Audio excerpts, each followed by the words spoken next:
또 금요 오직 기도회 그 마지막 그 말씀의 자리 가운데 또 하나님께서 저를 써 주셔서 이렇게 말씀을 전할 수 있는 은혜 주심에 감사합니다. 오늘 말씀 제목을 이렇게 정해 보았어요. 예수님 왜 이러십니까? 한번 여러분의 마음을 실어서 한번 같이 고백해 볼까요? 예수님 왜 이러십니까? 네. 예수님 왜 이러십니까? 뭔가 좀 심상치 않은 말씀 제목인 것 같은데, 우리가 이 말씀을 통해서 하나님께서 우리에게 어떤 믿음의 도전을 하는지 같이 말씀을 통해 은혜를 나누려고 합니다. 오늘 예수님과 부자 청년의 대화를 우리가 지금 보고 있어요. 예수님께 부자 청년이 와서 이렇게 말하는 거죠. 예수님, 그 선생님, 무슨 선한 일을 하여야 영생을 얻겠습니까? 이러는 거예요.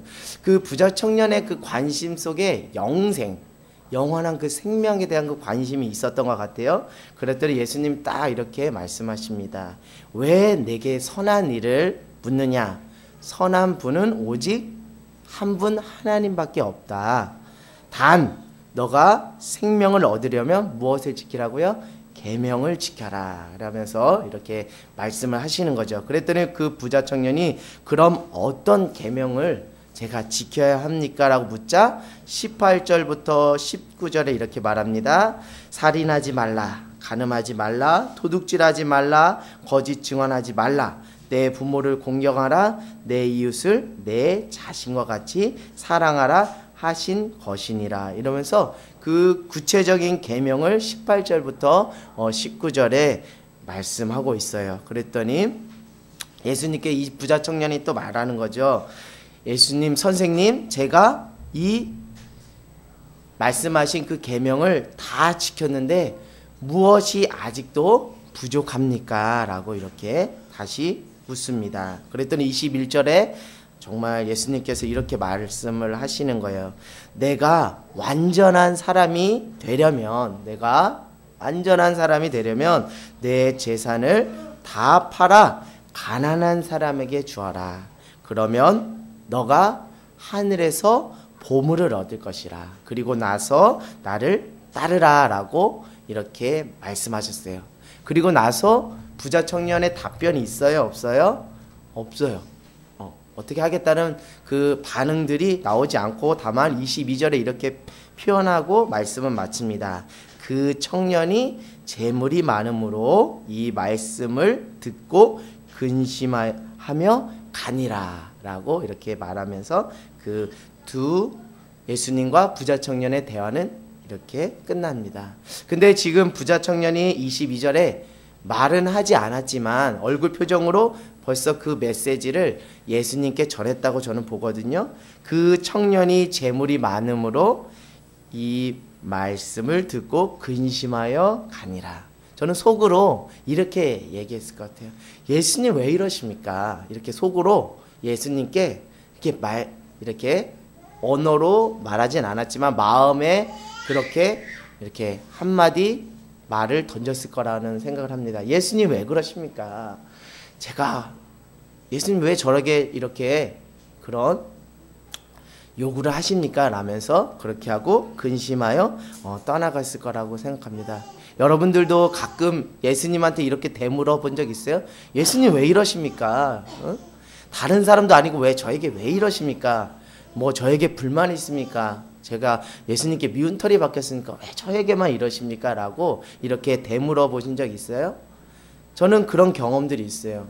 인생의 고난도 있고 또 인생 안에 또 하나님이 주신 행복도 있는데 정말 행복을 주셨을 때는 이런 반응을 안 보입니다. 예수님 왜 이렇게 저에게만 그 행복을 주십니까? 이렇게 축복을 주십니까? 이렇게 대묻고 반응하지 않아요. 아이고 감사합니다. 아이고 감사합니다 하고 옳거니 하고 그냥 받죠. 하고 그냥 입 닫죠. 근데 고난이 찾아오면, 우리가 감당할 수 없는 고난이 찾아오면 정말 극단에 치달으면 우리가 이렇게 고백할 때가 있어요. 여러분들도 이런 고백을 했는지 모르겠지만 저는 믿음이 부족하고 아직 육신에 매여 있는 사람인지라 이렇게 가끔씩 이렇게 고백할 때 있어요. 예수님 왜 이러십니까? 꼭 저여야만 합니까? 왜 이렇게 저에게 고난을 주시고 저에게 고통을 주시고 저에게 눈물을 주십니까? 이 정도만 하면 되지 않습니까? 라고 이렇게 예수님께 정말 여러분들이 보기에 불경스러울지 몰라도 그렇게 반문하고 되물을 때가 있어요.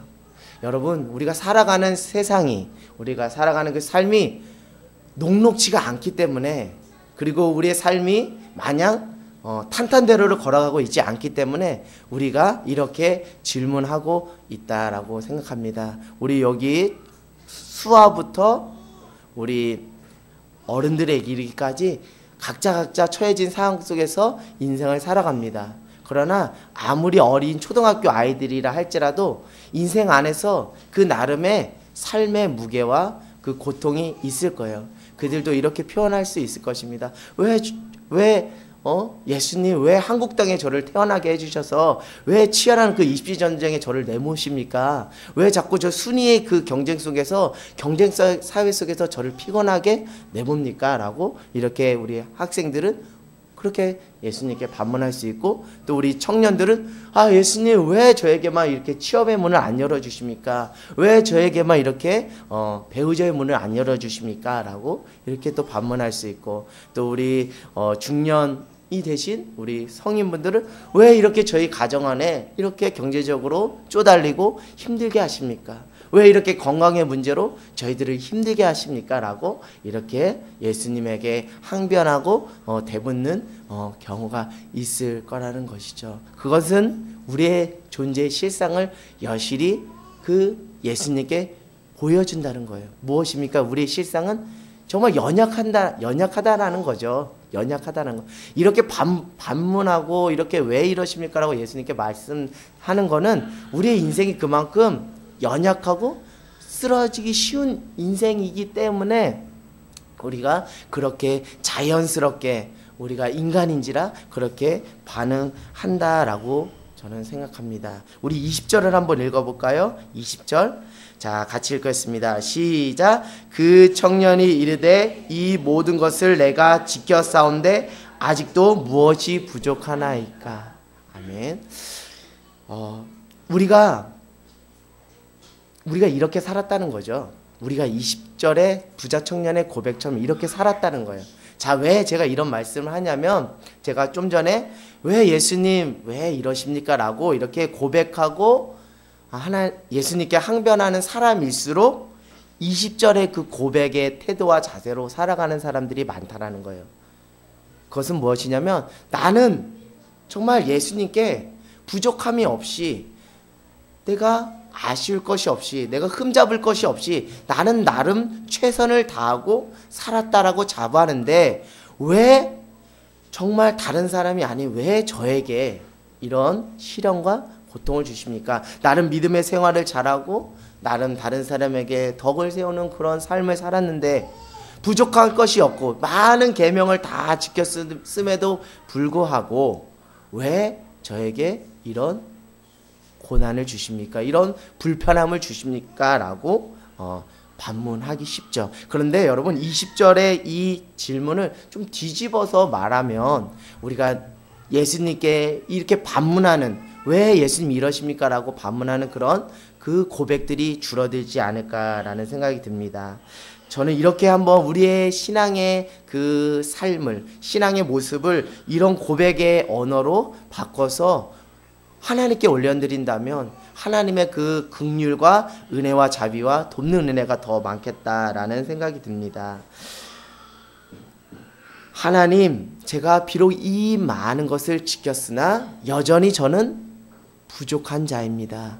여전히 저는 주님의 긍휼이 필요한 자입니다. 라고 만약에 이 청년이 이렇게 고백했다면 예수님께서 내 소유를 다 팔아 가난한 자들에게 주라라는 이 명령 앞에서 그렇게 근심에 쌓여서 돌아가지 않았을 거라는 생각이 듭니다. 우리의 삶이 우리 스스로를 완전하다라고 자부심을 가지고 내 완전함으로 내 인생을 나름 기경하고 경영할 수 있다라는 그 착각 속에서 살아갑니다. 그런 착각 속에서 불현듯 예수님께서 오늘 부자 청년에게 요구하셨던 그 요구처럼 우리에게 그런 요구를 할 때 우리는 갑작스럽게 우리가 돌변하게 됩니다. 왜 이러십니까? 저에게 축복을 주셔도 모자를 판고 왜 이렇게 자꾸 저를 불편하게 하십니까? 라고 할 수가 있는데요. 여러분, 그것은 우리의 교만함이라고 저는 봅니다. 오늘 부자 청년의 삶에서 우리의 모습을 보기를 원하는 것은요, 다른 것이 아니라 비록 주님, 제가 주님 앞에 나와 주님께서 원하시는 그 뜻대로 살았으나 여전히 저는 부족한 자입니다. 저는 여전히 연약한 자입니다. 하나님의 은혜와 하나님의 긍휼과 하나님의 자비가 필요합니다라는 그 입술의 고백이 부자 청년에게는 없었다라는 생각을 하게 됩니다. 동시에 오늘 예수 그리스도를 믿는 믿음의 사람들 한 사람 한 사람도 이런 입술의 고백들이 과연 있을까라는 생각이 듭니다. 여러분, 하루하루를 살아가면서 일주일을 살아가면서 아니 1년을 살아가면서 자기 스스로 부족함에 대해서 시인하고 고백하면서 저는 부족한 자입니다. 저는 연약한 자입니다. 라고 고백해 본 적이 얼마나 있을까요? 그런 고백을 많이 하는 사람일수록 하나님의 긍휼과 하나님의 은혜와 하나님의 자비와 그 간증이 풍부해질 거라는 생각이 들어요.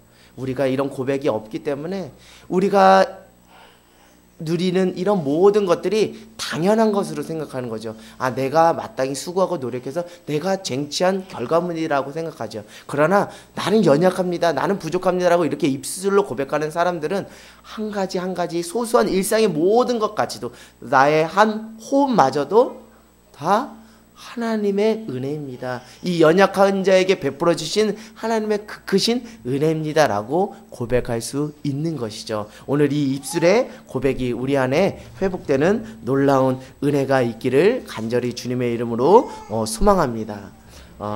제가 목사님께서도 말씀하셨지만 지난주 토요일인가요? 필리핀에서 18년 동안 그 선교 사역을 하시고 고국에 1년 안식을 맞아서 들어오신 선교사님과 잠깐 대화를 나눴던 경험이 있는데요. 그 선교사님이 한국에 와서 힘들다는 거예요. 적응하기가 힘들다는 거예요. 자기도 한국 사람인데 한국 사람 만나면 힘들다고 말씀하십니다. 왜 그러십니까? 라고 물었더니 한국 사람들은 매사 너무 부정적이고 비판적인 것 같다고 이렇게 얘기하는 거예요. 그래서 한 가지 예를 들어서 저에게 얘기를 하는 거예요. 자기가 호의를 가지고 다른 사람에게 사랑을 베풀고 섬기려고 하면 사람들이 그냥 그 순수하게 받아들여주지 않고 뭔가 삐딱하게 속으로 이렇게 말한다는 거예요. 꿍꿍이 있는 거 아니야? 저 사람 나 어떻게 속이려고 하는 거 아니야? 라면서 이렇게 삐딱하게 보는 시선들이 그것이 자기에게 느껴져서 그것이 너무나 불편했다라고 말하더라고요. 그러면서 한국교회가 우리가 믿는 그리스도인이 회복해야 될 것이 다른 것이 아니라 신앙의 순수성을 좀 회복했으면 좋겠다라는 말씀을 하시더라고요. 하나님 사랑하는 그 하나면 충분한 거 아닙니까? 라고 저에게 강하게 믿음에 도전을 하시더라고요. 여러분, 하나님 사랑하는 그것이면 충분한 거 아닙니까? 하나님이 나를 사랑하시고 그 하나님의 사랑이 느껴지면 내 소유를 팔아서 가난한 사람에 주는 것이 의무가 아니라 그냥 순수한 자연스러운 일이 아닙니까? 라고 그렇게 저에게 말씀을 하시는 거예요.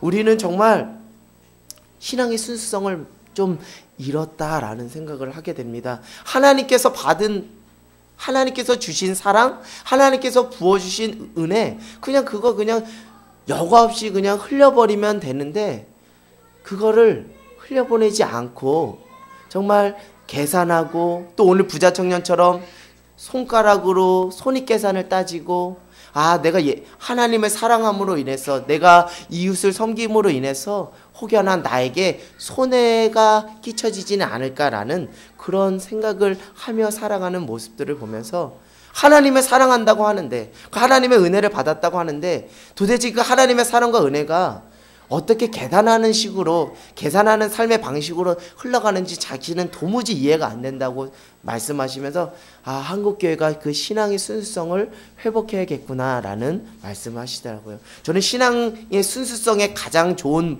모태가 초대교회라고 생각을 합니다. 그들은 그 교회 공동체 안에는 무엇이 있었어요? 부자도 있었고 가난한 사람도 있었어요. 그러나 궁핍하게 살지 않았어요. 이건 놀라운 기적입니다. 왜요? 부자가 자기 소유를 자기 것으로 주장하지 않고 하나님께서 주신 그 사랑으로, 하나님께서 주신 그 은혜로 그냥 자기 것을 자기 거로 소유하고 주장하지 않고 가난한 자들을 먹이고 가난한 자들을 입히는 일에 귀하게 쓰였기 때문에 초대교회는 부자든 가난한 자들 아쉬울 것이 없이 모두 행복하게 그렇게 사는 모습을 보였어요. 그것은 다른 것이 아니라 순수성인 것 같아요. 내가 하나님께 받은 사랑 나만 누리고 내 이심의 욕망을 채우려고 하는 것이 아니라 이제는 흘려버리는, 자연스럽게 흘려버리는 그 신앙의 순수성을 초대교회가 보여줬는데요.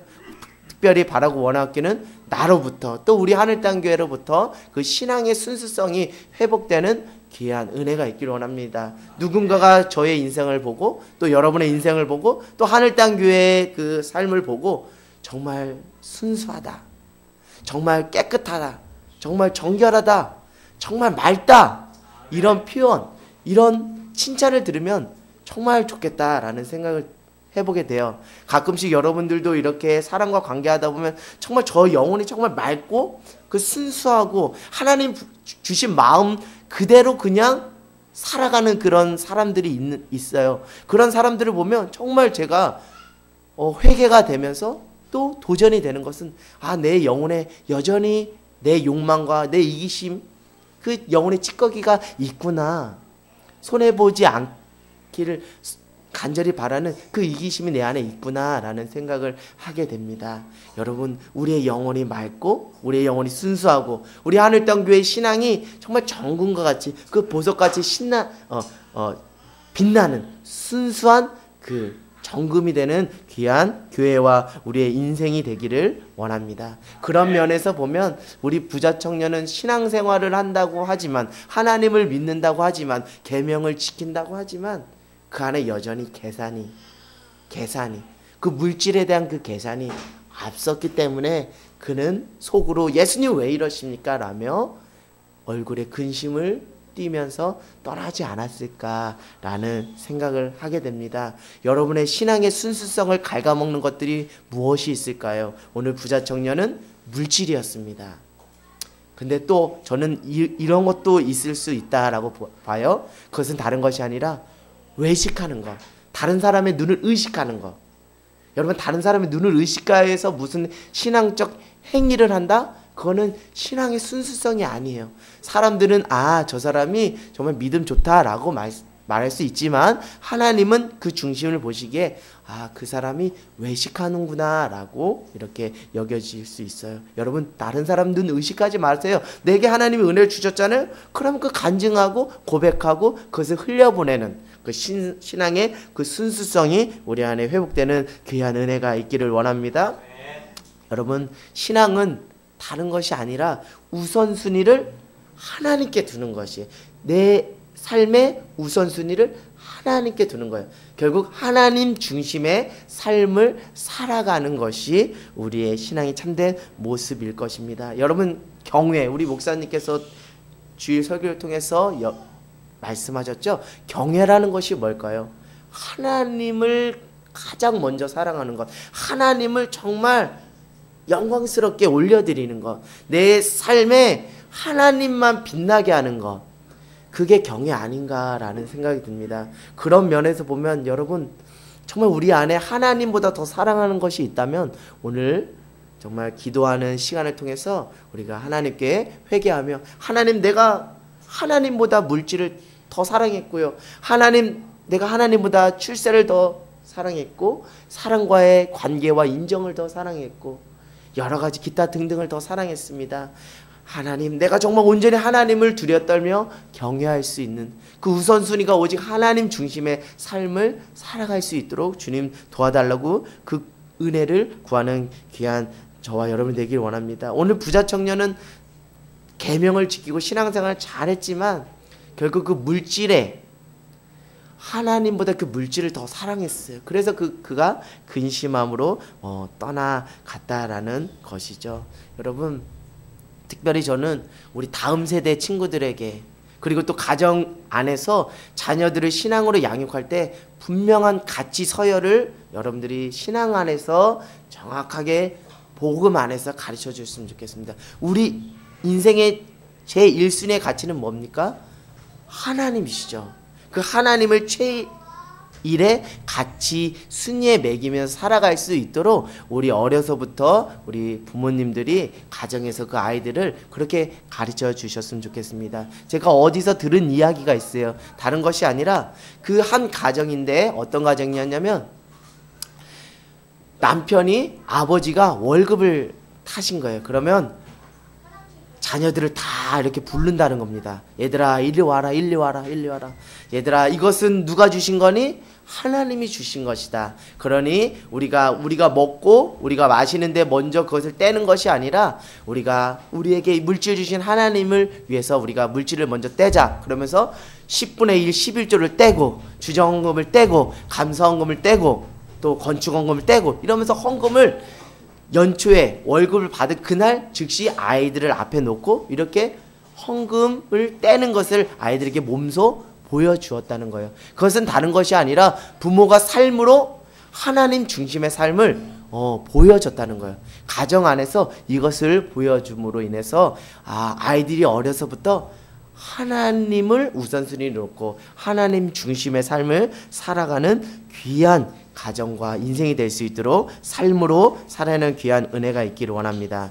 저는 오늘 다른 것보다 이것을 여러분들에게 좀 말씀드리고 싶은 것이 이것입니다.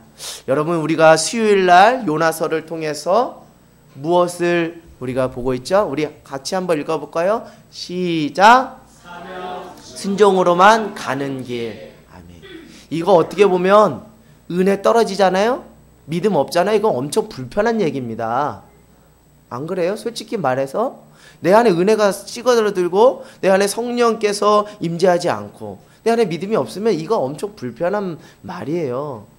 사명 순종으로만 가는 게 불편한 겁니다. 근데 여러분 그 불편함이 때로는 하나님께서 나를 부르시는 그 사인이며 그 콜링이라는 것을 우리가 염두하는 귀한 은혜가 있기를 원합니다. 우리가 일상적으로 통상적으로 우리가 하나님의 뜻을 우리가 발견하는 것을 이렇게 말하고 있습니다. 성경을 통해 계시된 하나님의 말씀을 우리는 하나님의 뜻이라고 받아들이는 거예요. 그래서 우리가 하나님의 뜻을 발견하려면 무엇을 읽어야 돼요?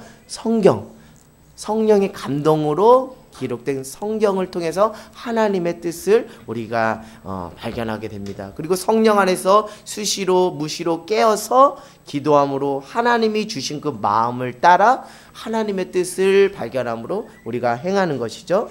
그리고 또 한 가지가 있는데 하나님께서 마음으로 주시는 그 평안함이 있어요.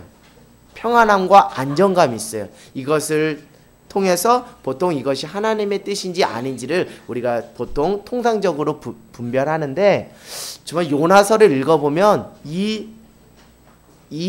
그 기준과 요나서의 삶은 적용이 안 돼요. 왜요? 요나를 통해서 하나님께서 요나에게 말씀하신 건 뭐예요? 다시스로 가지 말고 어디로 가라는 거예요? 니느웨로 가라는 거예요. 근데 그것이 요나에게는 어떻게 느껴진 거예요? 처음에?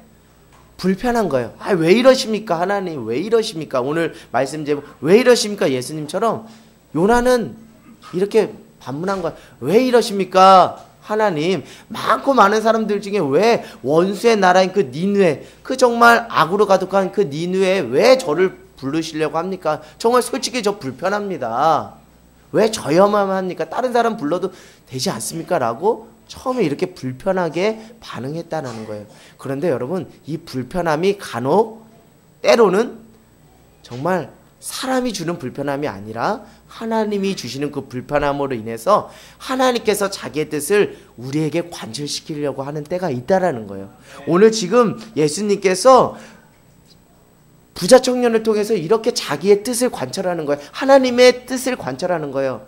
너가 정말 표면적으로는 그리스도인이라고 너가 표면적으로 하나님을 믿는 자녀라고 말하지만 너의 중심 안에 정말 영혼을 긍휼히 여기며 가난한 자를 불쌍히 여기며 그들에게 몸소 말과 혀가 아닌 행과 진실함으로 살아가는 그 중심이 있는지를 보시고 그것을 요청하신 거예요. 그것이 불편했던 거죠, 부자 청년은. 그러나 그것이 세상이 주는 불편함이 아니라 예수님이 주신 불편함이었기 때문에 그 불편함은 그 영혼을 향하신 하나님의 뜻이었다라는 것이죠. 여러분 가끔 가다가 이런 불편함을 여러분 경험해 보신 적이 있어요? 저는 그런 불편함을 경험해 본 적이 있습니다. 우리 하늘땅 교회가 여러분들 비록 작은 교회일지 몰라도 우리 목사님께서 말씀하셨듯이 한 영혼의 무게가 얼마나 큰지 몰라요. 목회의 연수는 짧지만 저도 그것을 매년 목회하면서 그 한 영혼의 무게가 얼마나 큰지가 느껴집니다. 그래서 하나님 앞에 더 무릎 꿇고 더 기도하는 거예요. 잘 믿음으로 세워졌던 믿음의 영혼이 또 곁길로 나갈 때 그 안에 제 안에 말할 수 없는 그 마음의 번뇌라고 할까요? 그 영적인 그 고민이라고 할까요? 그것은 이루 말할 수가 없습니다. 가끔 이렇게 인간적으로도 생각이 들어요. 아휴, 저 정도 가르쳤으면 이제는 알아들을 만도 한데 하면서 두 손 두 발을 내려놓고 그냥 포기하고 싶을 때도 있습니다. 그러나 하나님이 또 저에게 거룩한 부담감을 주시는 거예요. 여러분들도 어떤 마음을 가지고 살아가는지 모르겠지만 너가 기도 안 하면 어떡하겠냐. 너가 기도해야지 어떡하겠냐. 너가 기도해야지 어떡하겠냐. 너가 더 무릎 꿇고 그 영혼을 위해서 간절하게 눈물 뿌리며 기도해야지 않겠냐. 라고 이렇게 불편한 마음을 저에게 주십니다. 그리고 너가 깨어있지 않으면 어떡하겠냐. 너가 깨어있지 않으면 어떡하겠냐. 그러면 많은 영혼들이 세상 가운데 나가지 않겠냐. 너가 깨어서 더 기도해야지. 저도 좀 쉬고 싶고 저도 좀 자고 싶고 저도 편안하게 신앙생활하고 싶습니다 라고 솔직하게 하나님께 고백하면 하나님은 그래 너 고생했다 쉬어라 이런 말씀을 안 하시더라고요. 가끔 위로의 말씀을 주시고 격려의 말씀도 주시고 힘을 주시지만 결정적으로 영혼을 지키고 영혼을 세우는 데 있어서는 너가 기도하고 너가 눈물을 흘리고 너가 불철주야 교회를 위해서 영혼을 위해서 기도해야 너가 사는 것이고 교회가 사는 것이다. 주님의 몸된 교회가 사는 것이다 라고 거룩한 부담감을 주시더라고요. 그래서 제가 가끔씩 땅채 부실에서 혼자 생활할 때 그런 거룩한 부담감을 주시니까 혼자 저기서 끙끙대면서 요나가 배 밑창에서 쿨쿨 자는 그런 영적 상태에 치닫지 않도록 성령께서 저를 자꾸 일으켜 세워주시더라고요. 그래서 그 땅채불실에서 쉬다가도 그런 거룩한 부담감을 성령님께서 주시거든요. 그러면 올라와요. 그래서 올라와서 또 그 영혼을 부르면서 또 기도하는 거예요. 주님, 제가 할 수 있는 것은 아무것도 없습니다. 기도밖에 없습니다. 주님, 그 영혼을 세워주시옵소서. 그 영혼을 주님, 온전하게 주님 세워달라고 또 기도하는 거예요. 또 기도하는 거예요. 그러면 여러분 놀라운 일이 일어나는 겁니다. 처음에는 거룩한 부담감으로 이렇게 올라와서 기도하는데요.